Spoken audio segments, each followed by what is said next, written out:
ইডলি ধোসা সাম্বার বড়াতে অনেক নাচানাচি করলেন, এবারে খেয়ে নিন দই বড়া। তো বন্ধুরা, আমি অধীরজ চলে এলাম আমার ঝটপট কিচেনে। আজকের রেসিপি দই বড়া। 150 গ্রাম বিউলির ডাল আগের দিন রাত্রেবেলা ভিজিয়ে নিয়েছিলাম।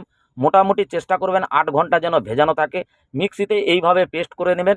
আর তেঁতুলের চাটনি আর ধনেপাতার চাটনি আমি কিন্তু বানিয়ে নিয়েছিলাম। এটা দিচ্ছি অল্প মতো মৌরি আর কালো জিরে। দই বড়া অনেকে অনেক রকমভাবে বানায়, আমার মতো করে একদিন বানিয়ে ট্রাই করুন। সত্যি বলছি দারুণ হয়। 2 চামচ চিনি জলের মধ্যে দিলাম, 1 চামচ নুন। আর এটা কিন্তু একটা সিক্রেট মশলা, এটা সব গোটা ছিল। আমি সাদা কড়াইয়ে ভালো করে ভেজে নিয়েছিলাম। শুকনো লঙ্কা, গোলমরিচ, এর মধ্যে আছে জিরে, মৌরি, অনেক কিছু আছে। ওটা বেটে নিয়েছিলাম মিক্সিতে। আর খুব সুন্দর করে ভেজে আমি কিন্তু জলের মধ্যে ভিজিয়ে দিলাম, যে জলটা রেডি করেছিলাম। এবারে কিন্তু আমি জলটাকে ভালো করে নিংড়ে দই আর যে চাটনিগুলো বানিয়েছি উপর থেকে দিয়ে দিলাম। বুঝতেই পাচ্ছেন, লাল সবুজ সব রকম চাটনি, একদম দোকানের মতো ফ্লেভার পাবেন। আর উপর থেকে কিন্তু এই ঝুড়ি ভাজাটা দিয়ে দেবেন। যাকে দেবেন সে বলবে, দাদা বৌদি কিভাবে বানিয়েছেন। আমি আবার বলছি, দোকানে যাবার কোনো দরকার নাই, বাড়িতেই বানিয়ে ফেলুন আমার মতো করে।